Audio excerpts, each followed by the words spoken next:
quality education without any mixing. मैं आपका अपना डॉक्टर सचिन कपूर एक बार फिर से आपके सामने मुझे एक और बेहतरीन सेशन लेकर के विषय चल रहा है हमारा human health and diseases. Health क्या है, डिजीज क्या है और हमारे शरीर का डिफेंस मैकेनिज्म क्या है, इससे रिलेटेड बहुत सारी बातें हम ऑलरेडी पढ़ चुके हैं। एंटीबॉडी के स्ट्रक्चर का जिक्र किया था मैंने अपने पिछले session. Primary lymphoid organs, secondary lymphoid organs आपको बताए, बोन मैरो, थाइमस ग्लैंड, इनका जिक्र करा। इसके बाद हमने tonsils, lymph nodes, spleen, appendix, इनके बारे में समझा। इम्यून सिस्टम के सेल्स होते हैं लिम्फोसाइट्स, जो कि दो प्रकार के होते हैं, B lymphocytes and T lymphocytes. T lymphocytes were discovered in bursa of Fabricius, which is a lymphatic gland in the aorta of young birds. याद है ना? Humans में ऐसा कोई bursa of Fabricius नहीं होता, तो humans के केस में या in general बाकी mammals के केस में B stands for bone marrow and T stands for thymus gland, जो कि training school of T lymphocytes है, जिसे bone of immunity T कहा जाता है। मैंने ये भी बताया था कि बढ़ने के साथ thymus gland धीरे-धीरे shrink कर जाती है, तो इसको receding endocrine gland भी कहते हैं। thymus बिल्कुल हार्ट के पास होती है। According to immunity theory of aging, degeneration of thymus is one of the reasons for aging. आज हम antibody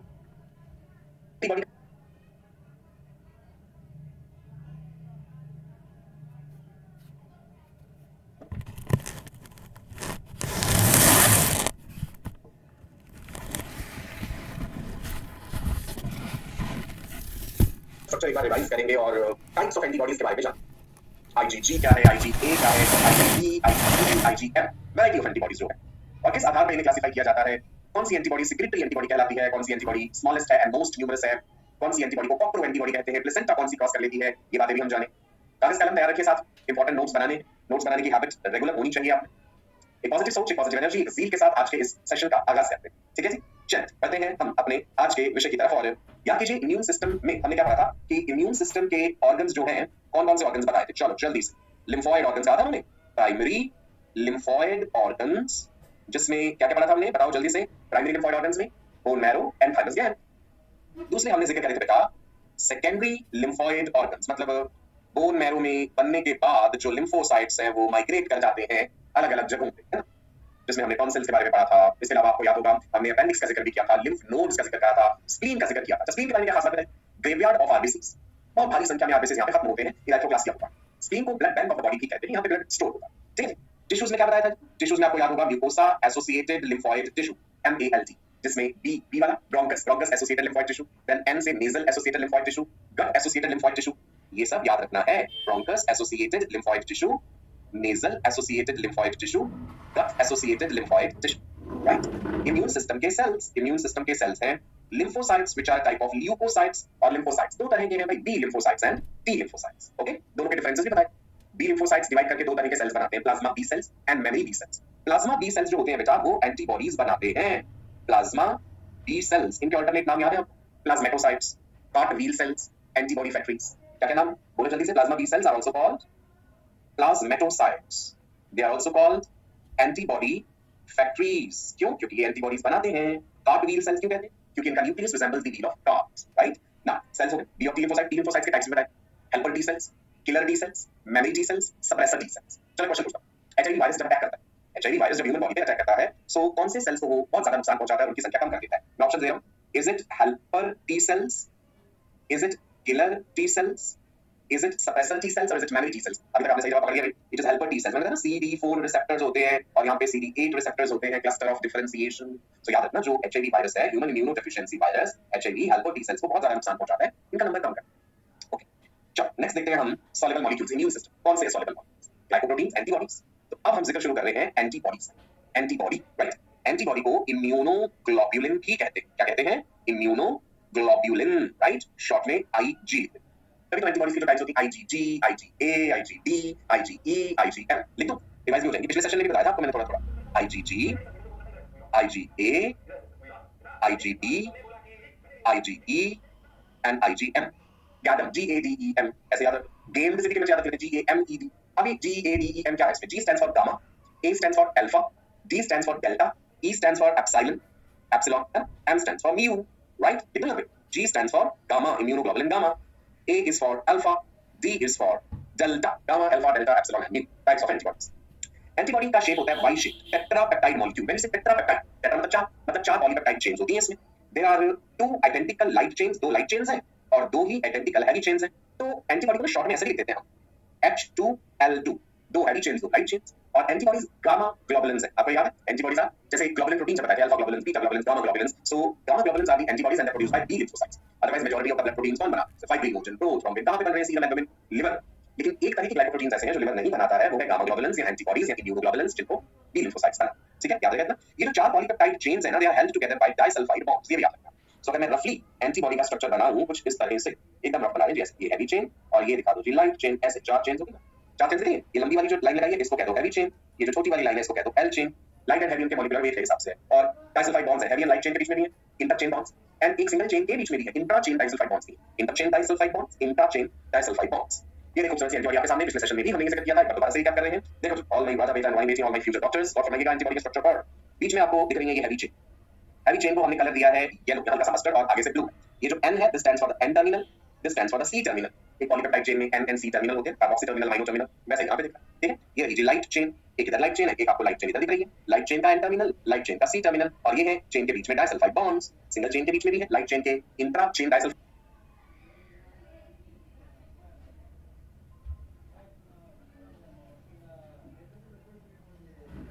bonds, and then light chain and heavy chain के बीच में भी interchain disulfide bonds present हैं। ठीक है जी। ना एक बात पे गौर फरमाइएगा, लाइट चेन जो है इसमें हमने 2 कलर्स यूज किए, ग्रीन और यहाँ पे हल्का सा रेड कलर, 2 रंग। 2 रंग क्यों करें? ये दिखाने के लिए कि लाइट चेन में 2 हिस्से, constant region, variable region. Light chain में ये वाला हिस्सा जो है हरे रंग वाला, इसको हम कहते हैं बेटा वेरिएबल रीजन। यहाँ का अमीनो एसिड सीक्वेंस वेरी करता है, वेरिएबल रीजन। ठीक है, this is variable region of light chain. और ये जो रेड वाला हिस्सा दिखा है इसको कहते हैं जी constant region of the light chain. ये कांस्टेंट रीजन मैंने लास्ट सेशन में भी बताया था, light chain as well as heavy chain दोनों में कांस्टेंट और वेरिएबल रीजन होते हैं। ऐसे ही अगर मैं हैवी चेन की बात करूं तो ये जो ब्लू कलर से दिखाया गया है ये वाला हो जाएगा variable region of heavy chain. ठीक है जी, let me write here, this is variable region, heavy chain का वेरिएबल। इससे पहले जो वेरिएबल रीजन लिखा है वो लाइट चेन का है, और ये जो पूरा येलो वाला हिस्सा इतना, ये वाली चीज क्या हो जाएगी? Constant region of the heavy chain. Amino acid sequence यहां पे कांस्टेंट रहता है, वेरिएबल रीजन वाले का वेरी करता है। ठीक है, अब और फरमाइएगा, एंटीजन में बाइंड कहां करना है? यहां पे एंटीबॉडी के साथ एंटीजन बाइंड करता है, तो ये वाला जो हिस्सा बन रहा है ना, ये शेप पे गौर फरमाइए, एक पर्टिकुलर शेप बनाई हुई है, इसी शेप पे एंटीजन आके यहां पे फिट करता है। एक सेम टाइम पे एक एंटीबॉडी 2 एंटीजन के जो एपिटोप है उनको बाइंड कर सकते हैं। पैराटोप, एपिटोप आपको बताया था, पैराटोप एंड एपिटोप। एपिटोप क्या होता है कि जैसे कोई भी पैथोजन है, सपोज मार्कर जो मेरे हाथ में ये पैथोजन है, entire pathogen is not antigen. Pathogen के सरफेस पे कुछ सिलेक्टेड एरियाज होते हैं जिनमें एंटीजेनिक प्रॉपर्टीज होती है, उसे एंटीजेनिक कंपोनेंट कहते हैं। एंटीजेनिक कंपोनेंट का वो हिस्सा जो एंटीबॉडी से बाइंड करे वो एंटीजेनिक डिटरमिनेंट है एपिटोप का। फिर से बना लेते हैं, यहाँ पे कोई बड़ी बात नहीं, ये रहा पैथोजन, पैथोजन के शरीर का इतना हिस्सा एंटीजेनिक कंपोनेंट, समझना है, वेरी इंपॉर्टेंट। पैथोजन पूरे का पूरा एंटीजेनिक नहीं है, सिलेक्टेड एरियाज में एंटीजेनिक प्रॉपर्टीज हैं, एंटीजेनिक कंपोनेंट। इसका ये हिस्सा इतना जो चोंच निकाल दी मैंने आगे, ये बाइंड करेगा antibodies. So this is called antigenic determinant, antigenic determinant. ठीक है, इसी एंटीजेनिक डिटरमिनेंट का दूसरा नाम है एपिटोप।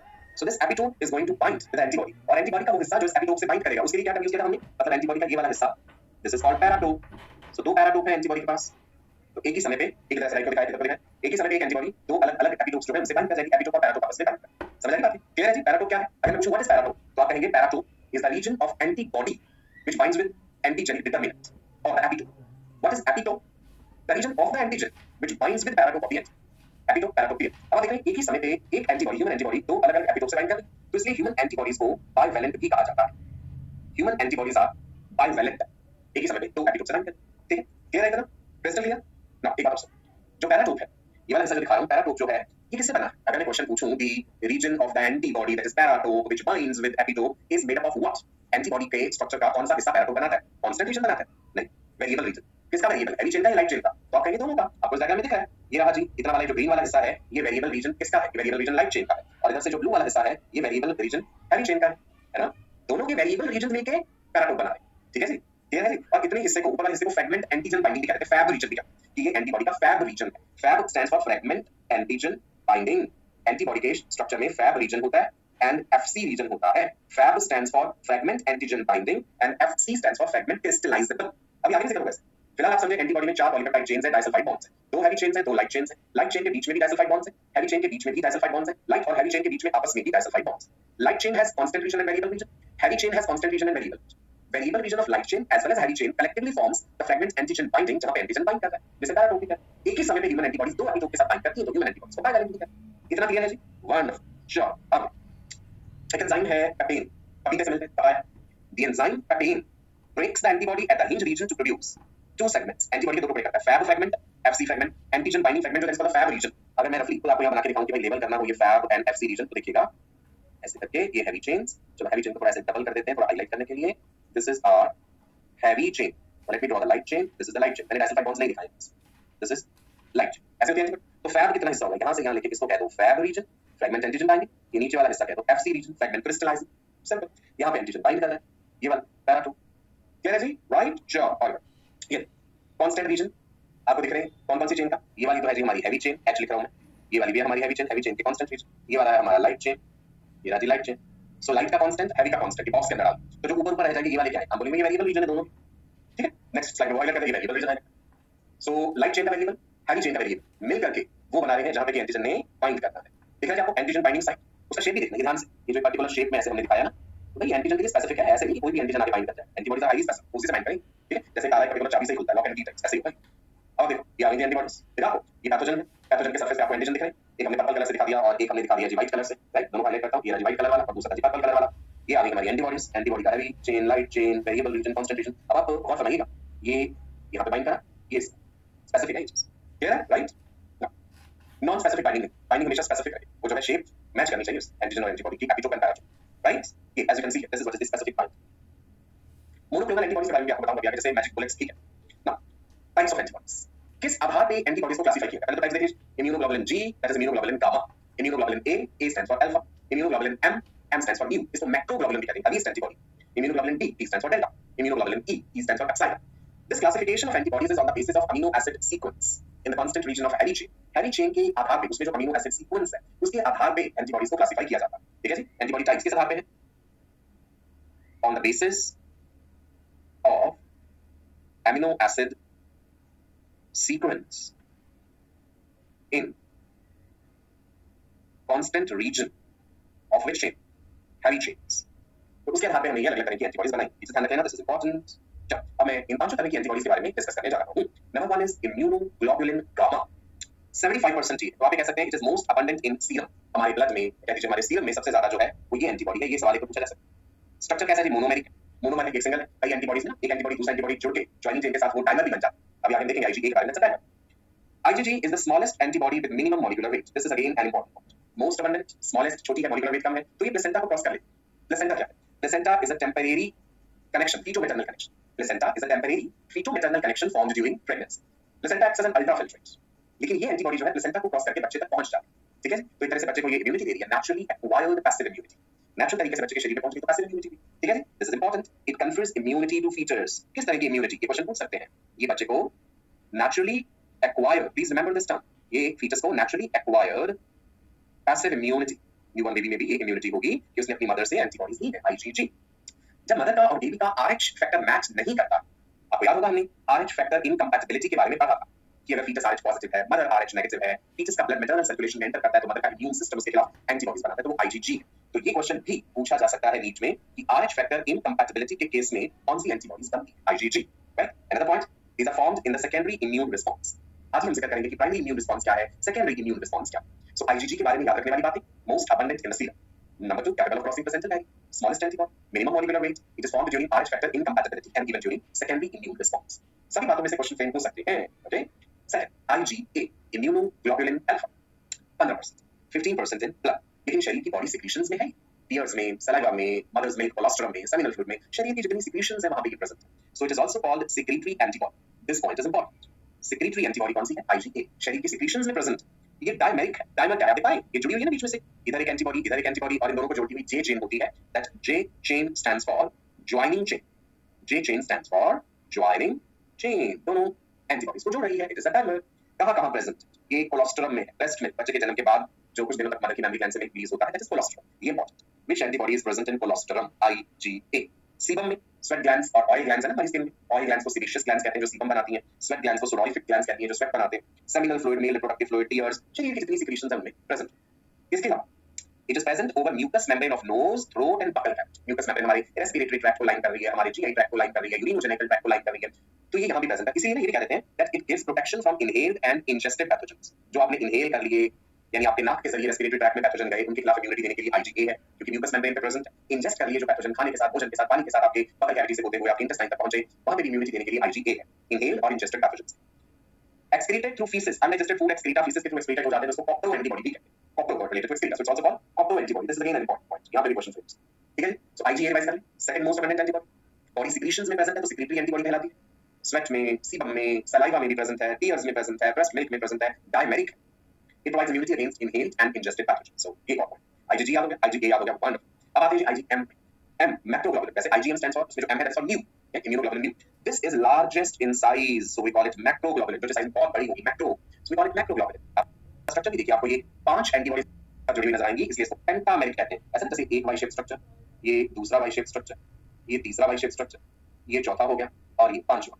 सो इसीलिए हम इसे पेंटामर कहते हैं, पेंटामेरिक है। ठीक है जी। मॉलिक्यूलर वेट सबसे ज्यादा heaviest antibody with maximum molecular weight, इसका मॉलिक्यूलर वेट बहुत ज्यादा होगा तो प्लेसेंटा क्रॉस नहीं कर पाए। तो जब मदर का और बेबी का एवीओ ब्लड ग्रुप मिसमैचिंग होता है, जरूरी थोड़ी कि आरएच फैक्टर की मिसमैच हो मां और बच्चे का, प्रेगनेंसी के टाइम पे मदर और बेबी का एवीओ ब्लड ग्रुप सिस्टम में भी मिसमैचिंग हो सकता है, तो उस समय ये एंटीबॉडी बनती है IgM. It is produced in response to ABO blood group incompatibility, तो ये प्लेसेंटा क्रॉस नहीं कर पाता। ये ध्यान रखना कि मां और बच्चे का एवीओ वाला ब्लड ग्रुप ना मिले तो समस्या क्यों नहीं होती, क्योंकि जो एंटीबॉडी बन रही है वो इतनी हैवी है, वो प्लेसेंटा क्रॉस नहीं कर पाता। आरएच फैक्टर के केस में जो एंटीबॉडी बन रही है दैट इज आईजीए, वो प्लेसेंटा क्रॉस करती है। क्लियर है जी? Right now it is first to attack on antigen during primary immune response. ये प्राइमरी इम्यून रिस्पांस में करने वाली एंटीबॉडी, जो पहला इम्यून रिस्पांस होगा, जब पैथोजन पहली बार आया तो आईजीएम बने, जब दूसरी बार आया तो IgG, secondary immune response. Clear है जी बात? फिर से बताओ क्या क्वेश्चन पूछा है, कौन सी एंटीबॉडी पेंटामर है, आईजीएम। मैक्रोग्लोबुलिन कौन सी एंटीबॉडी है, आईजीएम। एवीओ ब्लड ग्रुप इनकम्पैटिबिलिटी में कौन सी एंटीबॉडी बनती है, आईजीएम। राइट? क्लियर है जी? वन मैक्सिमम मॉलिक्यूलर वेट है ये स्ट्रक्चर। आईजीडी मोनोमर, सिंपल है, जैसे आईजीजी मोनोमर था, आईजीए डाइमर है, आईजीएम पेंटामर है, आईजीडी मोनोमर। डी लिम्फोसाइट के ऊपर रिसेप्टर्स की तरह काम भी करती है। इसके बारे में कुछ बहुत ज्यादा डिटेल में आपको जानने की आवश्यकता नहीं है। आईजीई इम्यूनोग्लोबुलिन एप्सिलॉन, ये भी मोनोमेरिक है, ये एलर्जिक रिस्पांस में इन्वॉल्व, राइट? जब एलर्जी होती है, एलर्जिक रिएक्शंस में इनका संख्या जो है, इनका नंबर जो है एंटीबॉडीज का बढ़ जाता है। तो मेनली याद रखने वाली पहली थी आईजीजी, आईजीए, आईजीएम, राइट? चलो कंपेयर करके देख लेते हैं, ये जो 5 तरह की एंटीबॉडीज हमने पढ़ी हैं, एक कंपैरिजन भी देख लेते हैं इनका। आईजीजी सबसे ज्यादा मैक्सिमम 75%, ये मोनोमर है। इसके अलावा आईजीडी भी मोनोमर है और आईजीई भी मोनोमर है। ठीक है जी। पेंटामर कौन सी है, हैवीएस्ट एंटीबॉडी मैक्रोग्लोबुलिन आईजीएम। डाइमर कौन सी है, जिसमें ज्वाइनिंग चेन से 2 एंटीबॉडीज आपस में जुड़ी हैं, आईजीए। और इनके जो खास फीचर्स हैं वो आपको बताएंगे। Process placenta gives immunity to foetus, IgG. कौन सी immunity, passive immunity, naturally acquired passive, right? Allergic response में कौन सी एंटीबॉडीज इन्वॉल्व है, आईजीई। बॉडी सिक्रीशंस में कौन सी प्रेजेंट है, कोलोस्ट्रम में, म्यूकस में, सलाइवा में, स्वेट में, सीबम में, आईजीए। राइट? क्या है सभी तरह की एंटीबॉडीज के बारे में। एंटीबॉडीज एंटीजन के साथ फाइट कैसे करती है, इसके भी अलग तरीके। न्यूट्रलाइजेशन, कुछ एंटीबॉडीज हैं जो टॉक्सिन्स को न्यूट्रलाइज कर देती है। कई बार ये वर्ड यूज करते हैं एंटी टॉक्सिन, क्या होता है, लेट मी टेल यू कि हम एंटी टॉक्सिन वर्ड किसके लिए यूज करते हैं। Antibodies which neutralise the toxins. Toxins bacteria के द्वारा प्रोड्यूस हो सकते हैं, सांप का जहर हो सकता है, बिच्छू का जहर हो सकता है, किसी भी such antibodies are called antitoxins. याद रहेगा? ग्रेट, चलो आगे बढ़ें। एक इंटरेस्टिंग बात बता दीजिए आपको, that is about magic bullets. Okay, magic bullet क्या है? Yes, these are monoclonal antibodies. हम लेबोरेटरी में भी एंटीबॉडीज बना लेते हैं आर्टिफिशियल, राइट? लैब में जो एंटीबॉडीज बनाई जाती है वो हाईली स्पेसिफिक होती है, किसी एक पर्टिकुलर एंटीजन को टारगेट करते हैं, उन्हें मैजिक बुलेट्स कहा जाता है। और इन्हें बनाने की technology hybridoma technology, Milstein and पोलर ने डेवलप करी थी। सो ध्यान रखना ये पॉइंट मैजिक बुलेट्स के बारे में। What are magic bullets actually? Magic bullets when we say we are talking about monoclonal antibodies, mAb भी कहते हैं शॉर्ट, मैब्स, मोनोक्लोनल एंटीबॉडीज, एक ही तरह के क्लोनल सेल से बनी। पोलर एंड मिल्स्टीन इन्होंने हाइब्रिडोमा टेक्नोलॉजी डेवलप करी, जिसके जरिए हम ये एंटीबॉडीज बनाते हैं। ठीक है, कैसे बनाते हैं? पहले के बारे में पॉइंट सुन लीजिए। ये एंटीबॉडीज प्योर है, हाईली एंटीजन स्पेसिफिक है और लैब में बनाई गई। हम क्या करते हैं कि रैट के शरीर में हमने एक पर्टिकुलर एंटीजन डाला, रैट के शरीर में एंटीजन डाला तो रैट के शरीर में एंटीबॉडीज बनने लगी। अब हम क्या करते हैं, रैट को टेक करके उसकी स्क्रीन निकाल लेते हैं, स्क्रीन में से हम बी लिम्फोसाइट्स को आइसोलेट करते हैं। अब ये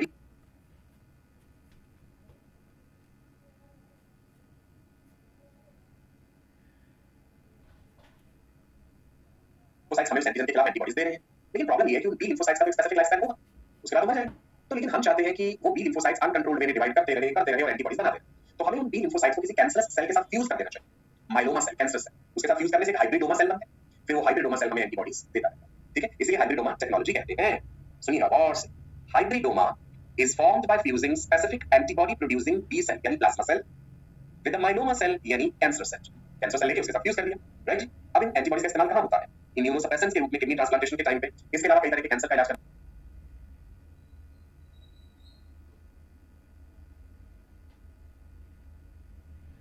मोनोक्लोनल एंटीबॉडीज इस्तेमाल होती है, कई तरह के आर्थराइटिस में होती है। मार्केट में अवेलेबल है, अडेलिमुब के नाम से भी है एंटीबॉडीज अवेलेबल, जो हम इस्तेमाल करते हैं कई तरह की बीमारियों की। Is it clear? Right? Magic bullets याद रहेगा? क्या क्या बातें याद रखनी है? What are magic bullets? Number 1, monoclonal antibodies maps. How are they produced? They are produced by hybridoma technology. What is hybridoma?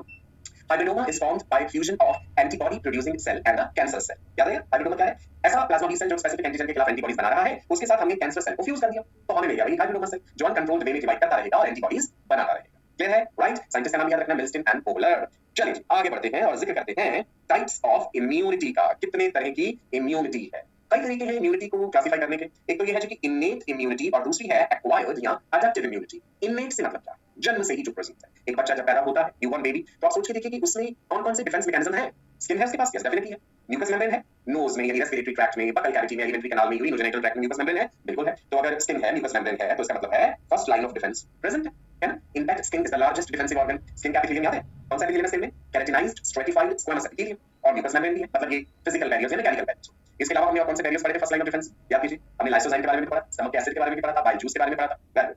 अगर पैथोजन एंटर कर जाता है ब्लड, जब ब्लड में एंटर करेगा तो ब्लड में भी तो अलग-अलग सेल्स हैं ना, हमारे पास ल्यूकोसाइट्स हैं, डब्ल्यूबीसी के अलग-अलग टाइप्स हैं, neutrophils, eosinophils, basophils, monocytes. Lymphocytes में नहीं ले रहा मैं, क्योंकि वो स्पेसिफिक डिफेंस यानी थर्ड लाइन ऑफ डिफेंस जो आ जाता है, जिसे टेक्निकली इम्यून सिस्टम कहते हैं, वो उसके सेल्स हैं लिम्फोसाइट्स जो, राइट। तो सेकंड लाइन ऑफ डिफेंस में डब्ल्यूबीसी हो गया। इसके अलावा आपको याद होगा हमने पढ़ा था मैक्रोफाजेस हैं, इंटरफेरॉन्स हैं, कॉम्प्लीमेंट प्रोटीन्स है, फीवर है, नेचुरल किलर सेल्स हैं, इन्फ्लेमेटरी रिएक्शन, ये सब सेकंड लाइन ऑफ डिफेंस है, ठीक है ना।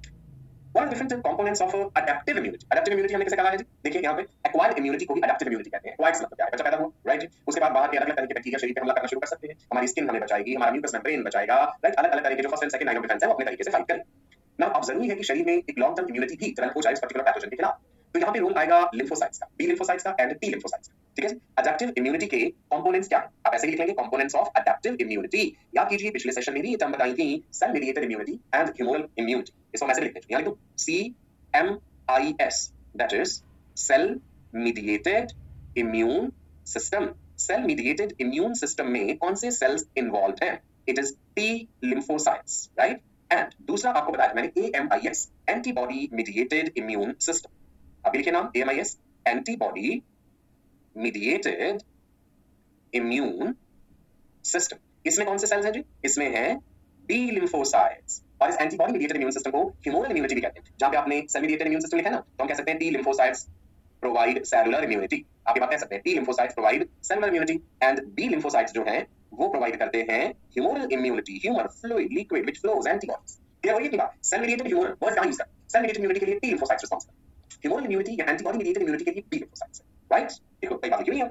सेल मेडिएटेड इम्यूनिटी के लिए टी लिम्फोसाइट्स, ह्यूमरल इम्यूनिटी या AMIS, इसको कह दो CMIS, cell mediated immune system, antibody mediated immune system, humoral immunity, cellular immunity. Cell mediated immunity कह दो या सेलुलर इम्यूनिटी कह दो, एक ही बात, राइट? पहले सेल मेडिएटेड इम्यूनिटी बात करें, टी लिम्फोसाइट की। टी लिम्फोसाइट्स में the T stands for thymus gland, very good, the T stands for thymus gland. अच्छा सुनो, आपके साथ एक बार मैंने जिक्र किया था APCs, एंटीजन प्रेजेंटिंग सेल्स। कोई पैथोजन आपके शरीर में आया, आप उसके खिलाफ एंटीबॉडीज बनाना चाहते हैं। अब एंटीबॉडीज ऐसे तो नहीं बन जाएंगी, पहले उस पैथोजन को हमारे शरीर के कुछ खास तरह के सेल्स एंगल्फ कर जाएंगे, खा जाएंगे, उसके टुकड़े टुकड़े कर देंगे। उसके टुकड़े टुकड़े करके बहुत अपने सरफेस पे एक फ्लैग की तरह, एक झंडे की तरह लेकर के फिर हमारे पूरे ब्लड में घूमेंगे, लिम्फ में घूमेंगे, कहेंगे देखो हमने इस एंटीजन के, इस पैथोजन के टुकड़े टुकड़े कर दिए हैं, अब इम्यून सिस्टम के सेल्स तुम इसके खिलाफ एंटीबॉडीज बनाओ, राइट? तो एंटीजन को प्रस्तुत करने वाले, प्रेजेंट करने वाले सेल्स कौन कौन से हैं? एक तो है जी macrophages, right? Dendritic cells, lymphocytes, okay. Now see एक चीज समझना जरूरी है, यहाँ पे पहले भी जिक्र किया था, दैट इज MHC, major histocompatibility complex, short में ऐसे लिखते हैं MHC। It is a set of proteins. MHC is actually a set of proteins। आप कह सकते हैं ये एक प्रोटीन कॉम्प्लेक्स है जो शरीर के सभी सेल्स पर प्रेजेंट है, और कुछ खास तरह के सेल्स में ही बहुत ज्यादा इंपॉर्टेंस रखता है। अब मैं आपको बताता हूँ, देखो सिंपल सी बात। सपोज करो this is a macrophage. Macrophage किसे कहते हैं? मोनोसाइट्स। ये है एक पैथोजन जो शरीर में एंटर कर रहा है, मान लो बैक्टीरिया है, ये मैक्रोफेज से कहा जाना चाहता है, ये मैक्रोफेज का मान लीजिए वैक्यूल अंदर, उसके मैक्रोफेज के अंदर lysosome, right? This structure is lysosome, ठीक है? मैक्रोफेज का लाइसोसोम। अब क्या होगा, ये इस पैथोजन का फेगोसाइटोसिस करेगा। चलिए एक नेक्स्ट सिचुएशन दिखाते हैं ऐसे कि इसने इस पैथोजन का फेगोसाइटोसिस करा, और ये रहा लाइसोसोम। फिर ये लाइसोसोम इसके साथ जुड़ जाएगा और ये फेगोलाइसोसोम बन जाएगा। ये रहा जी फेगोलाइसोसोम, ये है उसके अंदर पैथोजन। चला देखिए what is it? It is phagolysosome, okay. Now lysosome अपने एंजाइम रिलीज करेगा, उस बैक्टीरिया के पैथोजन के टुकड़े टुकड़े कर देगा, छोटे छोटे। अब ध्यान रखना, इसी मैक्रोफेज के अंदर, केवल ओरिजिनल सेल क्या था हमारा? मैक्रोफेज। ये मैक्रोफेज कह रहा है कि मैंने पैथोजन को खा लिया, मैं इसके एंटीजन को प्रेजेंट करूंगा। इस मैक्रोफेज के अंदर हमारे पास यहाँ पे MHC प्रोटीन है, ये जो मैंने काले रंग से, ब्लैक कलर से जो दो लाइनें दिखा दी हैं, आप इमेजिन कर लीजिए दिस इज MHC प्रोटीन। अब मैक्रोफेज जब टुकड़े टुकड़े कर देगा ना, उस पैथोजन के एंटीजन को एक्सपोज कर देगा, तो क्या होगा, ये मैक्रोफेज उसको अपने सरफेस पे ले जाएगा। अभी समझाता हूं आपको, ये देखिएगा, ये वो major histocompatibility complex MHC complex जो है, ये मैंने डंडिया से दिखा दी है ऐसे स्टिक्स। इसके साथ हम पैथोजन के टुकड़े दिखा देते हैं, येलो कलर से जुड़ गया MHC प्रोटीन के साथ, ये डॉट जैसी चीज मैंने दिखा दी। This is called flag of antigen. मान लीजिए ये सिचुएशन नंबर 1 है, ये सिचुएशन नंबर 2 है, ये हमारा सिचुएशन नंबर 3 है, तो यहाँ पे हमने दिखा दिया 4। तो इसको हम क्या कहेंगे? This is a macrophage which is carrying the flag of antigen. This macrophage is carrying what? It is carrying flag of antigen. तो अब इस मैक्रोफाज को क्या कहेंगे? Now this macrophage is called APC. What's the full form for APC? Antigen presenting cell. Macrophage ने pathogen को खा के अपने अंदर प्रेजेंट एमएचसी प्रोटीन, जो ब्लैक कलर से दिखाया था, ये है MHC protein, major histocompatibility complex protein. इस एमएचसी प्रोटीन के साथ उस जो है फ्रेगमेंट ऑफ एंटीजन जो होगा उसको जोड़ा, उस टुकड़े को अपने सरफेस पे ले लिया, फ्लैग ऑफ एंटीजन डाल। अब ये बन गया antigen presenting cell. This will enter into the nearby lymph node, आसपास के लिम्फ नोड में जाएगा और वहां के इम्यून सिस्टम सेल को कहेगा कि देखो जो पैथोजन आया था मैंने खा के उसके टुकड़े टुकड़े कर दिए और ये तुम्हारे सामने प्रेजेंट करा, अब तुम बनाओ इसके खिलाफ antibodies. This is how it happens. Antigen presentation कैसे होता है, ठीक है जी? When an antigen enters, pathogen enter करेगा ना, T cells use MHC to differentiate self and non-self, right? जो T cells हैं वो MHC को इस्तेमाल करेंगे सेल्फ और नॉन सेल्फ को डिफरेंशिएट करने के लिए। तो देखिए जी, ये रहा हमारा मैक्रोफाज और हरे रंग से हमने दिखाया है पैथोजन। मैक्रोफाज ने जी उस पैथोजन को खा लिया, ठीक है जी? मैक्रोफाज में लाइसोसोम होगा, उसके टुकड़े टुकड़े कर देगा। ऐसे ये रहा डेंड्राइटिक सेल्स। मैंने बताया था वेजाइना की वॉल में डेंड्राइटिक सेल्स प्रेजेंट होते हैं जो शरीर में एचआईवी की एंट्री का जरिया बनते हैं। पैथोजन को खा के डेंड्राइटिक सेल ने भी उसके टुकड़े टुकड़े कर दिए। अब एंटीजन प्रेजेंटिंग सेल जो है वो लिम्फ नोड में एंटर करता है। लिम्फ नोड पूरे शरीर में फैली नहीं है, राइट? ये देखिए डेंड्राइटिक सेल, ये रहा जी मैक्रोफाज, और ये क्या इसके पास ये झंडे जैसी चीज हमने दिखा दी है थोड़ी देर पहले मैंने बोला, what is this? This is the flag of antigen. This is the flag of antigen. अब lymph node के अंदर there are naive T cells, right? अब ये naive T cells, naive से क्या मतलब हुआ? जो बेचारे अभी एंटीजन को एनकाउंटर नहीं करा रहे, जिन्होंने अभी बेचारे नन्हे मुन्ने बालक हैं, बच्चे हैं, छोटे हैं, अभी इन्होंने सीखनी है चीज। तो ये naive T cells जो है जब उस एंटीजन को अपने साथ उनके साथ जुड़ेगा, ये रिकॉग्नाइज होगा, तो ये अलग अलग तरह के सेल्स बनाते हैं। Cytotoxic T cells, helper T cells, memory T cells। If you remember, T cells के टाइप याद है? Cytotoxic T cells, killer T cells भी कहते हैं, helper T cells, memory T cells, right? अब ये अपने अपने काम करें। जब किलर T cells बन गए या साइटोटॉक्सिक T cells बन गए, cytotoxic T cell killer T cell का ही नाम है। किलर T cells क्या करते हैं? परफॉरेंस रिलीज करते हैं। Remember, they release performance. They are capable of killing the pathogens and the infected cells. जो डेंड्राइटिक सेल्स इन्फेक्ट हो गए उन्हें भी किल कर देंगे और पैथोजन को भी किल कर देंगे। ये परफॉरेंस नाम के केमिकल सब्सटेंसेस जो है वो रिलीज करेंगे, जो पोर बना देंगे उस पैथोजन की मेम्ब्रेन में। ये तो काम हो गया किलर टी सेल्स। जो हेल्पर टी सेल्स बने उनका क्या काम है? Helper T cells they can not kill, वो मारेंगे नहीं, बट वो साइटोकाइन्स रिलीज करेंगे। Cytokines are the chemical substances which these WBCs they use to communicate. उन केमिकल सब्सटेंसेस के द्वारा आपस में कम्युनिकेट करते हैं, जैसे interleukins, they are type of cytokines. Cytokines activate कर देंगे साइटोटॉक्सिक टी सेल्स को एंड बी सेल्स को। अब साथ ही भाषा में ध्यान रखिएगा, हेल्पर टी सेल्स दो काम करेंगे, मैंने आपको पहले भी बताया। हेल्पर टी सेल्स हेल्प करेंगे, प्लाज्मा बी सेल्स मदद करेंगे। कहेंगे प्लाज्मा बी सेल्स चिंता नहीं करो हम आ गए और तुम अपना काम करो। प्लाज्मा बी सेल्स तुम क्या बनाओगे? अब तुम बनाओ खास तरह की एंटीबॉडीज, और ये किलर टी सेल्स या साइटोटॉक्सिक टी सेल्स की भी मदद करेंगे और उन्हें कहेंगे कि तुम बनाओ perforins, right? So naive T cell से helper T cell, killer T cell, ये सब बन गए और इन्होंने अपना अपना काम करा, राइट? ये क्या चीज थी? Cell mediated immunity, T lymphocytes के द्वारा प्रदान करी। Humoral immunity, antibody mediated immune system, किसमें आ जाएंगे? बी लिम्फोसाइट्स, जो कि एंटीबॉडीज बना रहे हैं। और एंटीबॉडीज ग्लाइकोप्रोटीन्स हैं, एंटीबॉडीज बना करके आपके ब्लड में रिलीज कर दी जाएंगी और एंटीबॉडीज उस पैथोजन के साथ अपने अपने तरीके से फाइट करेंगी। Neutralisation, opsonisation, right? अलग अलग तरीके, प्रेसिपिटेशन। कुछ एंटीबॉडीज जिनको एंटीटॉक्सिन्स कहते हैं, वो बैक्टीरियल टॉक्सिन या वेनम को न्यूट्रलाइज कर देती है। So different antibodies have different ways of fighting with the pathogen. The primary immune response and secondary immune response क्या है?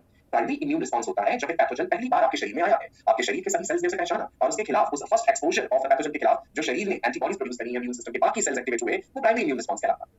जब वो पैथोजन सेकंड टाइम आए, सेम पैथोजन का सेकंड टाइम आया या उससे काफी हद तक मिलता जुलता पैथोजन भी आया, तो आपके शरीर के पास पहले से मेमोरी बी सेल्स की याददाश्त है, तो आपका शरीर सेकंड टाइम में और ज्यादा elevated enhanced immune response show करेगा, क्योंकि आपके पास memory B cells already present है। आपके पास याददाश्त है उन मेमोरी सेल्स के फॉर्म में, memory T cells, memory B cells दोनों। सेल मीडिएटेड इम्यूनिटी के लिए मेमोरी टी सेल्स हो जाएंगे and antibody mediated immune system के लिए मेमोरी बी सेल्स हो जाएंगे, ठीक है जी? सो जैसे मान लो चिकन पॉक्स हुआ है एक बार, बचपन में हो जाता है chicken pox, generally second time नहीं होता है, ठीक है? अभी होता है कि दोबारा भी हो जाए, क्योंकि आपके पास ऑलरेडी उसके खिलाफ इम्यूनिटी तैयार हो चुकी है। तो सेकंड टाइम अगर पैथोजन आया तो आपका इम्यून रिस्पांस बहुत ही स्ट्रांग होगा, एलिवेटेड होगा। That is secondary immune response which is in response to secondary exposure to the pathogen. Is it clear? Primary immune response, secondary immune response, right? Great. So that's all for today. I hope you enjoyed the session. आज antibody के बारे में तो एकदम बढ़िया तरीके से आपको सारी बातें समझ आ गई। रिवाइज जरूर करें। ये जो टाइप्स ऑफ एंटीबॉडीज बताई है मैंने, cell mediated immunity, antibody mediated immunity, primary immune response, secondary immune response, मोटे तौर पे ये तीन चीजें पढ़ी हैं हमने आज।